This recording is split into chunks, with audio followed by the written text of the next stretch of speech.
Hello everyone, welcome to Heze Tutorial YouTube channel. মই হজয় দলে অইন এটা ক্লাছলৈ পুনৰবাৰ সকলোকে স্বাগতম জনাইছো। আজি আমি আলোচনা কৰিম SCRT আৰু NCRT কিতাপসমূহৰ পৰা কালেক্ট কৰা most important 10টা MCQ কুৱেশ্যন আৰু সেই কুৱেশ্যন কিনি আলোচনা কৰাৰ লগতে আমি কুৱেশ্যনৰ লগত জড়িত most important তথ্যখিনি আলোচনা কৰিম আৰু ইয়াতে মানে সেই ক্লাছটো গ্ৰেড 4 পৰা আৰম্ভ কৰি APSC এক্সামলৈ প্ৰিপাৰেচন কৰা সকলো পাৰ্টিয়ে এই ক্লাছটো চাব পাৰিব। অকল সেই ক্লাছটো বুলি নহয়, SCRT আৰু NCRT মই এটা ক্লাছ আৰম্ভ কৰিছো যেটো সিৰিজ সিস্টেমত আপোনালোকে 1 2 3 বা পাৰ্ট 1 পাৰ্ট 2 তেনেকৈ পাব। গোটেইখিনি ক্লাছ লাগিলে গ্ৰেড 4 হওক বা APSC হওক, যিমান ষ্টেট লেভেলৰ কম্পিটিটিভ এক্সাম আছে সেই সকলো এক্সামৰ কাৰণে পঢ়িব পাৰিব। ইয়াতে মই ইম্পৰ্টেন্ট পইণ্ট কিনি একদম SCRT বা NCRT বুকছত যেনেকৈ আছে তেনেকৈ মই কপি কৰিছো আৰু আপোনালোকক মই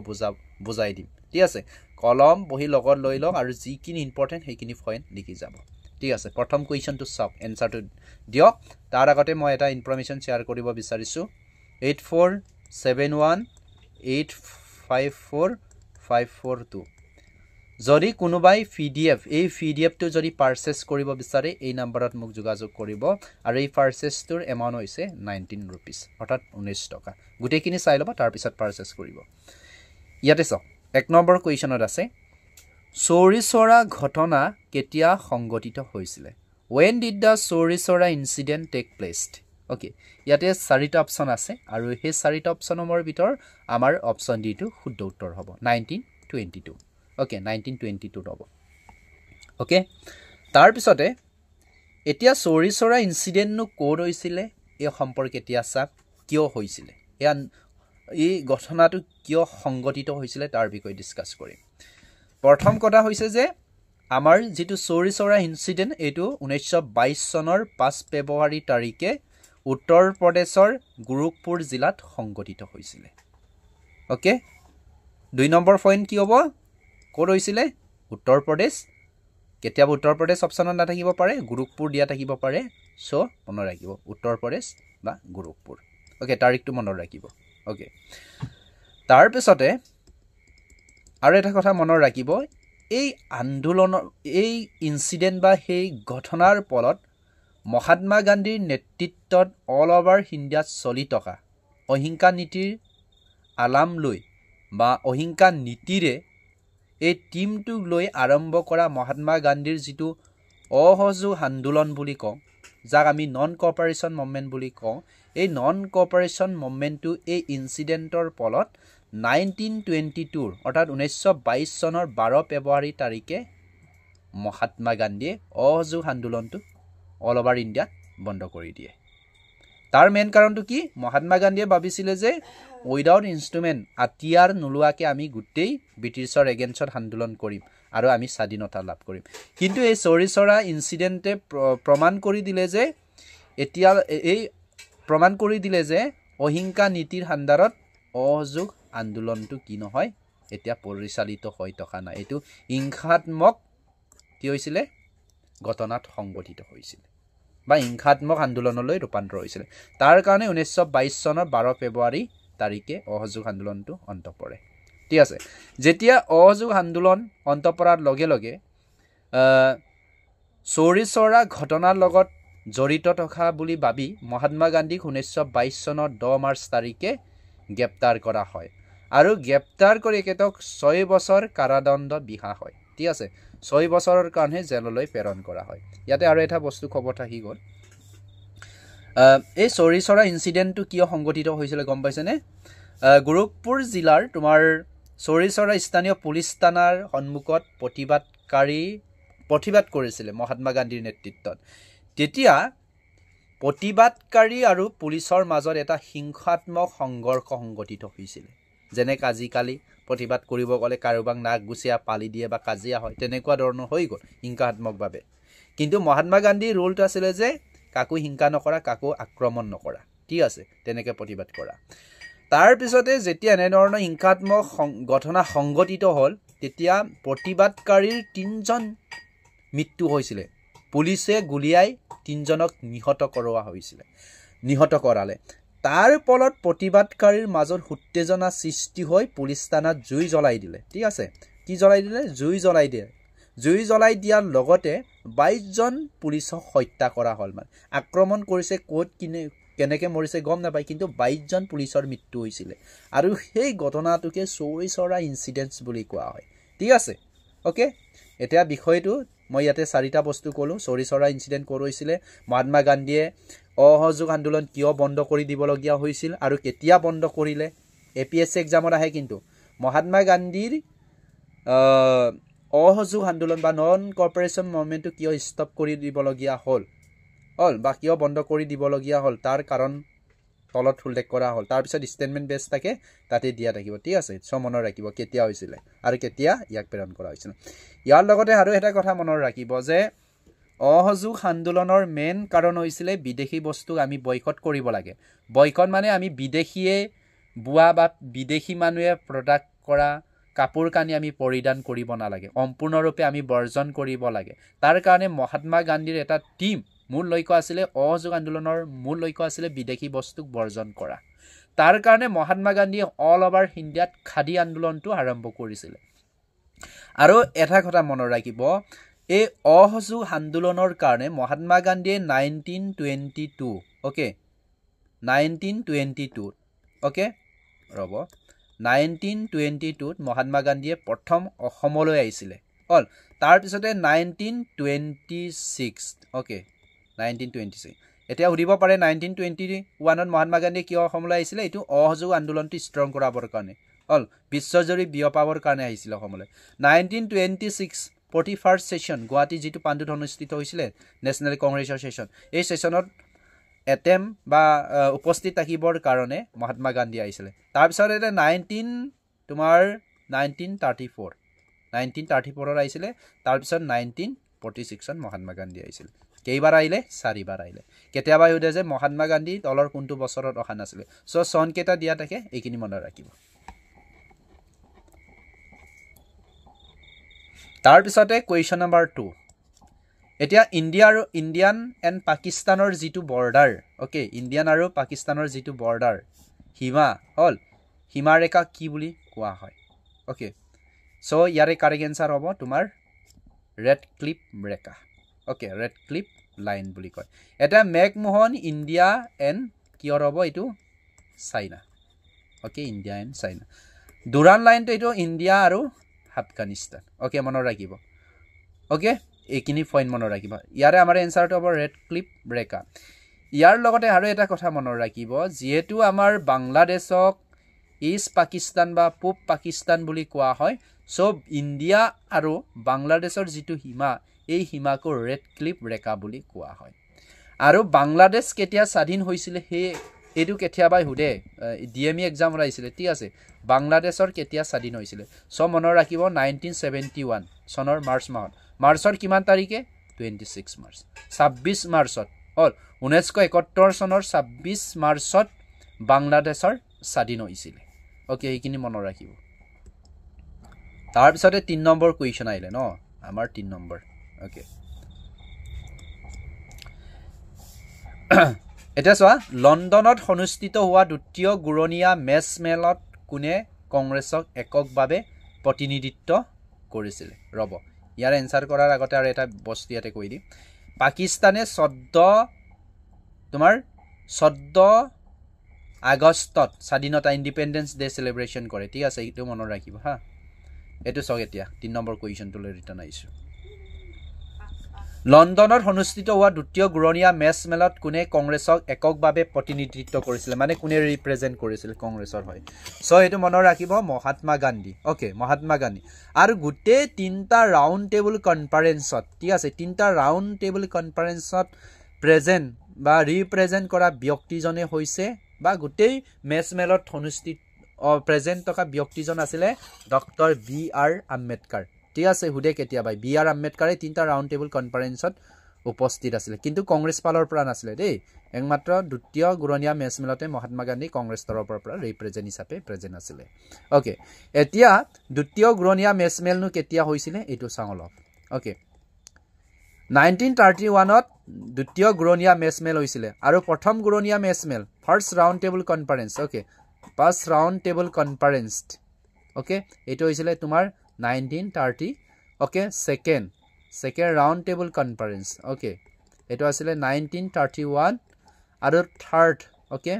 তাৰ ৰাউণ্ড টেবল কনফাৰেন্স এইটো আছিল তোমাৰ 1932 মনত ৰাখিব ওকে এইখিনি ইয়াতে দিয়া আছে এইখিনি চাই লব তাৰ পিছতে এতিয়া আমি চাম কোৱেশ্চন নম্বৰ 4 কোৱেশ্চন নম্বৰ 4 ত কি আছে কোনটো আন্দোলনৰ সময়ছোৱাত গান্ধীজীয়ে কৰিম কিম্বা মৰিম বহুত ইম্পৰ্টেন্ট হয় কৰিম কিম্বা মৰিম ওকে স্লোগান দিছিল during which moment did Gandhiji give the slogan কৰিম কিম্বা মৰিম এটো do or die বুলি কোৱা হয় দেই do or die ওকে এই স্লোগানটো দিছিলে ইয়াতে লিখি দিছো do or die এই স্লোগানটো ইংলিছত ওকে কৰিম কিম্বা মৰিম এই স্লোগানটো কেতিয়া দিছিলে সো কলে জানে কুইট ইণ্ডিয়ান মুভমেন্ট অপচন এটো কাৰেক্ট আনসাৰ হয় সো তাৰ ডিটেইলছ অলপ চাই ল এটা কুইট ইণ্ডিয়ান মুভমেন্টক আগষ্ট বিপ্লৱ বুলি কোৱা হয় কি বিপ্লৱ বুলি কোৱা হয় আগষ্ট বিপ্লৱ বুলি কিয় কোৱা হয় 1942 ৰ 8 আগষ্ট তাৰিখে এই আন্দোলনটো আৰম্ভ কৰি দিয়া হৈছিল ঠিক আছে মুম্বাইত এইখিনি ডিটেইলছ পঢ়ি লব ওকে তাৰ কাৰণে এই আন্দোলনটো কুইট ইণ্ডিয়ান মুভমেন্টৰ অন্য এটা নাম হৈছে কুইট তোমাৰ আগষ্ট মুভমেন্ট ওকে 8 আগষ্ট কেতিয়াবা উদিব পাৰে ওকে আৰু এই আন্দোলনৰ সময়তে মহাত্মা গান্ধীয়ে কৰিম কিম্বা মৰিম এই স্লোগানটো দিছিলে ওকে গুটেইখিনি নোটস ইয়াতে আছে এইখিনি নোট কৰি লব নহলে স্ক্ৰিনশ্বট কৰি পেলাই পিডিএফ বনাই লব কিন্তু 19 টকা দি পেলাই পিডিএফ পাৰচেজ কৰাটো একো বেয়া কথা নহয় ইয়াতে বহুতখিনি পইণ্ট আপোনালোকে পাই থাকিব বা ৰিভিজন কৰিব পাৰিব নেক্সট কোৱেশ্চন নম্বৰ 5 অত্যাগ্ৰহ কৌশল গান্ধীয়ে কোন দেশত পোন প্ৰথমে প্ৰয়োগ কৰিছিল in which country did Gandhiji first apply the technique of satyagraha all সত্য মানে অসা অল অত্যজু আগ্ৰহ ওকে অত্যজু আগ্ৰহ সত্যৰ প্ৰতি অনুপ্ৰাণিত হোৱা ঠিক আছে সন্ধি দি আমি ভাঙিছিলো সন্ধি ওকে হিমজু হালৈ হিমালয় তেনেকে যে দানজু হনি দাননি এনেকে ঠিক আছে সত্যৰ প্ৰতি আগ্ৰহ থকা হল এই আন্দোলনটো কাকো হিংসা নকৰাকে কাকো অন্যায় নকৰাকে এই ধাৰণাক লৈ পেলাই বা অত্যাগ্ৰহ আন্দোলন যাক অত্যাগ্ৰহ কৌশল বুলি কোৱা হয় বা যাক অত্যাগ্ৰহ আন্দোলন বুলি কয় এই আন্দোলনটো মহাত্মা গান্ধীয়ে ক'ত প্ৰথমে আৰম্ভ কৰিছিলে সো মনত ৰাখিব South Africa okay South Africa অকলোৱে জানে যে মহাত্মা গান্ধীৰ কিমান 1869 ৰ 2 অক্টোবৰত জন্ম হৈছিলে পুৰবন্দৰৰ গুজৰাটৰ ঠিক আছে আৰু 2 অক্টোবৰটো আমি কি দিব হিচাপে পালন কৰো গান্ধী জয়ন্তী হিচাপে পালন কৰি আহো ঠিক আছে গান্ধী জয়ন্তী হিচাপে পালন কৰো আৰু মহাত্মা গান্ধীৰ জন্ম দিনটোতে 1959 ত ওকে প্ৰথম পঞ্চায়ত ৰাজৰ ব্যৱস্থা তোমাৰ ৰাজস্থানত আৰম্ভ কৰা হৈছিল ঠিক আছে ক'ত হৈছিল ৰাজস্থান ওকে মনত ৰাখিব এইটো কেতিয়াবা উদে 1959 ইয়াতে দিয়া আছে মহাত্মা গান্ধী কেতিয়া লণ্ডনলৈ গৈছিল এটো 1888 আৰু কেতিয়া আমাৰ ইণ্ডিয়ালৈ ৰিটাৰ্ণ আহিছিল 1889 আৰু কেতিয়া সাউথ আফ্ৰিকাৰ নাটাললৈ ওকে দক্ষিণ আফ্ৰিকাৰ নাটাললৈ গৈছিল এটো 1893 তাত উকালতি পঢ়িবৰ কাৰণে নহয় উকালতি কৰিবৰ কাৰণে গৈছিল কাম কৰিবৰ কাৰণে ওকে কাম কৰিবৰ কাৰণে গৈছিল পঢ়িছিল ব্যাৰিষ্টাৰ কৰ পৰা পঢ়িছিল লণ্ডনৰ পৰা পঢ়িছে এটো মনত ৰাখিব উকালতি পঢ়িব যোৱা নাই উকালতি কৰিবলৈহে গৈছে পেছাগতভাৱে ওকে এইখিনি পইণ্ট মনত ৰাখিবি তাৰ পিছতে কোৱেশ্চন নম্বৰ 6 গান্ধীজীয়ে কিয় কাইজাৰ হিন্দ বঁটা ব্ৰিটিছক ঘূৰাই দিছিল গান্ধীজীয়ে কিয় কাইজাৰ হিন্দ বঁটা ব্ৰিটিছক ঘূৰাই দিছিল ৰিটাৰ্ণ কিয় দিয়া হৈছিল ওকে এইটো নতুন কোৱেশ্চন যেন পাইছো ন আপোনালোকে নতুন কোৱেশ্চন যেন পাইছো কিন্তু আমাৰ এসচিআৰটি যেটো ক্লাস 10ৰ সোশিয়াল সায়েন্স কিতাপত ধুনিয়াকে মেনশন কৰা আছে সো এইখিনি পঢ়িব সো ইয়াৰে কাৰেক্ট আনসাৰ হ'ব ৰাওলাট আইন এটা ৰাওলাট আইন মানে কি আমি চাই লওঁ ওকে ৰাওলাট আইন ওকে কেতিয়া হৈছিল ৰাওলাট আইন ওকে ৰাওলাট আইন পাস কৰা হৈছিল 1919 চনত এই ৰাওলাট আইনৰ অধীনত ব্ৰিটিছসকলে কি কৰিলে কোনো মানুহক অপৰাধী হয়নে নহয় এইটো বিচাৰ নকৰাকে ডাইৰেক্ট কি কৰিলে কাৰাগাৰত বৰাব পৰাকে ইয়াতে কাৰাগাৰত বৰাই দিছিল ইয়াতে কৈছে ৰাওলাট আইনৰ অনুসৰি মানে আইনকনিক যিকোনো এজন মানুহক বিনা বিচাৰে কাৰাগাৰত নিক্ষেপ কৰিবলৈ চৰকাৰক অধিকাৰ প্ৰদান কৰিছিলে গভৰ্ণমেণ্টক এটা ৰুল দি দিলে এটা পাৱাৰ দি দিলে যে কোনো জাজ নকৰাকে ক্ৰাইম হয়নে নহয় ক্ৰাইম কৰিছে নে নাই মানুহটো বা দুখী নে বা নিৰ্দোষী সেইখিনি বিচাৰ নকৰাকে ডাইৰেক্ট জেলত বৰাই দিব পৰা অধিকাৰ কি কৰিলে চৰকাৰক দি দিলে এই কাৰণে এই আইনৰ বিৰুদ্ধিতা কৰি মহাত্মা গান্ধী একদম কোনো সন্তোষ পোৱা নাছিলে বহুত দুখ পাইছিলে বা কষ্ট পাইছিলে তাৰ কাৰণে ব্ৰিটিছসকলে দিয়া কাইজাৰ ই হিন্দ উপাধিটো বা টাইটলটো বা এৱাৰ্ডছটো ব্ৰিটিছসকলক মহাত্মা গান্ধীয়ে 1919 চনত ঘূৰাই দিছিলে এইখিনি মনত ৰাখিব দেই নেক্সট কুৱেশ্যন নম্বৰ এনেকে পঢ়ক কেনেকে চৰকাৰী চাকৰি নাপাব মচাম ঠিক আছে এনেকে ছমাহ পঢ়ক টাইম ল'ব শৰ্টকাট নিবিচাৰিব টাইম ল'ব 6 মান্থ কণ্টিনিউ এনেধৰণে পঢ়ক কনচেপ্ট পঢ়ক কেনেকে গভৰ্ণমেণ্ট চাকৰি নাপাব মোক ক'ব যদি গভৰ্ণমেণ্ট চাকৰি নাপায় তেতিয়াহ'লে এনেকে পঢ়াৰ পিছত দেই ডেডিকেটেড দি পঢ়িব লাগিব কৰিব লাগিব এনেকে পঢ়িলে যিকোনো মানুহ চৰকাৰী চাকৰি পাব ঠিক আছে আপোনালোকে গোটেই বছৰ পঢ়ি থকাতকৈ ছমাহ কষ্ট কৰি পঢ়ক না ছমাহ কষ্ট কৰক একদম ছমাহ একদম হেৰাই যাওক মানে ধুমকেতুৰ নিচিনা হৈ যাওক ছমাহ একদম ভিতৰত সোমাই যাওক পঢ়ক কণ্টিনিউ পঢ়ক মানে জাষ্ট পজিটিভত থাকিব লাগিব কিন্তু নেগেটিভ থাকিলে নহ'ব টেবুলৰ ওচৰত বহি পেলাই কাৰোবাৰ ছবি লৈ মেলি তেনেকৈ নহ'ব ধুনীয়াকৈ পঢ়ক বিষয়বস্তুখিনি বুজিব চেষ্টা কৰক তাৰপিছত যদি এক্সাম কোৱালিফাইড নহয় তেতিয়া মোক ক'ব এটা কুৱেশ্যন নম্বৰ 7 চাওঁ গান্ধীজীয়ে সবৰমতী আশ্ৰমৰ পৰা দাণ্ডিৰ এতিয়া সবৰমতী আশ্ৰম ক'ত আছে গুজৰাট পৰা দাণ্ডিৰ আগৰ পাৰলৈ লোন আইন ভংগ কৰিবলৈ গৈছিল সবৰমতী আশ্ৰম আৰু দাণ্ডিৰ মাজৰ দূৰত্ব কিমান ইয়াতে সবৰমতী আশ্ৰম ক'ত আছে গুজৰাট এটা দাণ্ডি ক'ত আছে এইটো আৰবিয়ান সি ওকে যাক আমি আৰব আগৰ বুলি কওঁ আৰবিয়ান সিৰ ওচৰত থকা এখন গাঁও হয় এইটো দাণ্ডিটো ওকে এছিয়াটি কিতাপ পঢ়িলে আপোনালোকে ডিটেইলছখিনি পাব ঠিক আছে এছিয়াটি কিতাপ পঢ়ি তাত গৈছিলে এই যাত্ৰাত মানে সবৰমতী আশ্ৰমৰ পৰা দাণ্ডিলৈ কিমান দূৰ আছিলে ডাইৰেক্ট প্ৰশ্ন সবৰমতী আশ্ৰমৰ পৰা দাণ্ডিৰ নামৰ গাঁওখনলৈ বা যিটো আৰবিয়ান সি কোষ্টেল এৰিয়াত আছে এই এৰিয়াটোলৈ ডিষ্টেঞ্চ কিমান হয় এইটো দিছে ইয়াৰে কাৰেক্ট এনসাৰ হ'ব 385 বুজিব চেষ্টা কৰক দেই বুজিব চেষ্টা কৰক আৰু এই যাত্ৰাত 11টা দাবীক লৈ মহাত্মা গান্ধীয়ে সবৰমতী আশ্ৰমৰ পৰা আৰম্ভ কৰিছিল 11টা দাবী আৰু লগতে মনত ৰাখিব যে দাণ্ডি যাত্ৰা 1930 চনৰ 12 মাৰ্চত আৰম্ভ কৰিছিল কিমান চনৰ 1930 চনৰ 12 মাৰ্চত মহাত্মা গান্ধীয়ে দাণ্ডি যাত্ৰা আৰম্ভ কৰিছিল আৰু সেই দাণ্ডি যাত্ৰাত মহাত্মা গান্ধীৰ সেই দাণ্ডি যাত্ৰাত যাক আমি লোন সত্যাগ্ৰহ বুলি কওঁ এই যাত্ৰাত অসমৰ পৰা মাত্ৰ এজন ব্যক্তিয়ে পাৰ্টিচিপেট কৰিছিল আৰু একেতেওঁৰ নাম আছিল লীলাধৰ বৰুৱা বহুত এক্সামত উজে যে মহাত্মা গান্ধীৰ দাণ্ডি যাত্ৰাত অসমৰ পৰা পাৰ্টিচিপেট কৰা একমাত্ৰ ব্যক্তিজন কোন আছিল মনত ৰাখিব লীলাধৰ বৰুৱা ওকে আৰু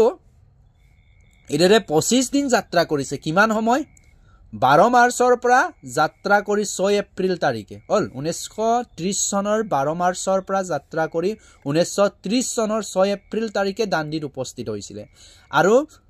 এই কেইদিন মানে টোটেল কেইদিন লাগিছিল বুলি ক'লে প্ৰায় এমাহ মানে 25 দিন লাগিছিল 25 দিন যাত্ৰা কৰিছিল আৰু সেই 25 দিনৰ যাত্ৰাত একেদকলে কোচ কাঢ়িছিল 385 কিলোমিটাৰ মানে 385 কিলোমিটাৰ কোচ কাঢ়িহে সবৰমতী আশ্ৰমৰ পৰা দাণ্ডিলৈ পাইছিল ওকে এইখিনি ক্লিয়াৰ তাৰ পিছতে ওকে এইখিনি চাব এইখিনি চালে হৈ গ'ল তাৰ পিছৰ নেক্সট কুৱেশ্যনটো হৈছে question number 9 okay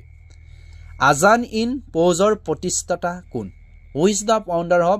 Azad Hind Fauj okay এতিয়া এই কুৱেশ্যনৰ এনসাৰটো বহুতে ভাবি আছে ৰাম বিহাৰী বসু হয় ৰাম বিহাৰী বসু নহয় তাৰ কাৰণটো মই কৈ আছো ইয়াৰ কাৰেক্ট এনসাৰ হ'ব সুভাষ চন্দ্ৰ বসু কিয় সুভাষ চন্দ্ৰ বসু হয় ঠিক আছে কেতিয়া প্ৰতিষ্ঠা কৰিছিল এইটো মনত ৰাখিব লাগিব 1943 চনত নেতাজী ৰাখ বিহাৰী ৰাম বিহাৰী নাছিলে দেই ৰাখ বিহাৰী ওকে ৰাখ বিহাৰীৰ বসুৰ নেতৃত্বত একচুৱেলি ৰাসবিহাৰী নহয় ৰামবিহাৰী ওকে বেলেগ বেলেগ আছে ৰামবিহাৰী হ'ব লাগিব ৰামবিহাৰী বসুৰ নেতৃত্বত বা অহযোগত নেতৃত্বত বুলি ক'লে ভুল হ'ব ৰামবিহাৰীৰ অহযোগত পাৰ্টনাৰশ্বিপতে সুভাষ চন্দ্ৰ বসুৱে এটো আজাদ হিন্দ ফৌজ গঠন কৰা হৈছিল হল এই সময়ত ভাৰতীয় জাতীয় সেনাবাহিনীৰ মূল শ্লোগান আছিল জয় হিন্দ এতিয়া জয় হিন্দ চলি থাকে তেতিয়াৰ পৰাই জয় হিন্দটো মেইন শ্লোগান আছিল ওকে এইখিনি মনত ৰাখিব কাৰ নেতৃত্বত হৈছিল এইখিনি আৰু সেই সময়তে এইটো সুভাষ চন্দ্ৰ বসুৰ বিখ্যাত শ্লোক মোক তেজ দিয়া আৰু মই তোমাক স্বাধীনতা দিম ওকে মোক তেজ দিয়া আৰু মই তোমাক স্বাধীনতা দিম হল এই সূত্ৰটো কৈছিলে ক'ত কৈছিলে গম পাইনে ম্যানমাৰ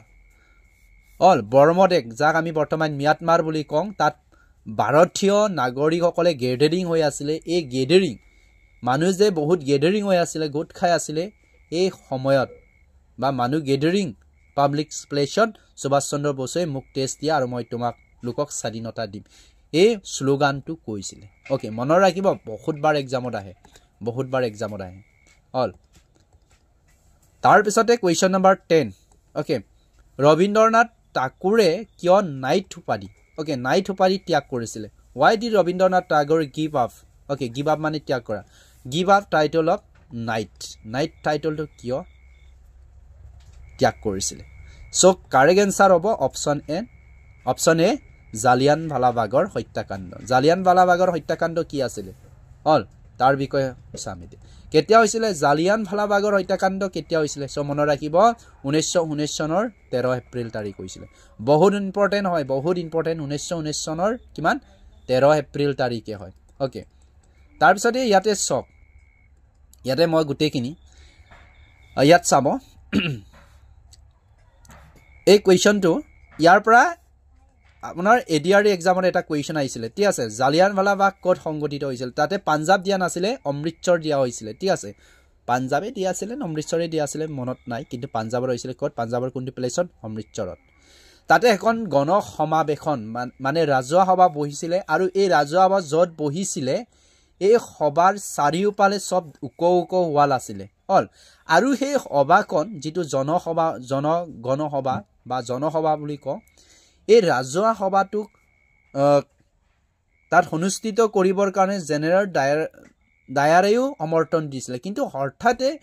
কেইঘণ্টামানৰ পাছত একেতে পাব্লিকৰ ওপৰত গুলি চালন লাঠি চাৰ্জ কৰাৰ নিৰ্দেশ দি দিলে আৰু সেই লাঠি চাৰ্জ আৰু গুলি চালনাৰ ফলত বহুত মানুহৰ মৃত্যু মুখত পৰিছিল বা মৃত্যু হ'বলগীয়া হৈছিল বা আঘাত পাইছিল আৰু সেই গোটেইখিনি ঘটনাৰ অসন্তুষ্ট হৈ পেলাই ঠিক আছে এই গোটেই ঘটনাৰ আলামত বা এই ঘটনাৰ কাৰণে এই ঘটনাৰ যি ধৰণে ডায়াৰজনে নিৰ্দেশ দি পেলাই সাধাৰণ মানুহক আঘাত বা সাধাৰণ মানুহৰ ওপৰত গুলি চালন কৰিব দিলে বা নিৰ্দেশ দিলে এই নিৰ্দেশত অসন্তুষ্ট হৈ পৰিলে এই অসন্তুষ্ট হোৱাৰ কাৰণে যাক আমি জালিয়ানৱালাবাগৰ হত্যাকাণ্ড বুলি কওঁ এই ঘটনাৰ ফলস্বৰূপে ৰবীন্দ্ৰনাথ ঠাকুৰে ব্ৰিটিছে ৰবীন্দ্ৰনাথ ঠাকুৰক দিয়া নাইট উপাধিটো পৰিত্যাগ কৰে বা ঘূৰাই দিয়া হয় ঠিক আছে সো ইমানখিনি আছিলে আৰু পিডিএফটো বহুত ইম্পৰ্টেন্ট বুলি মই ভাবো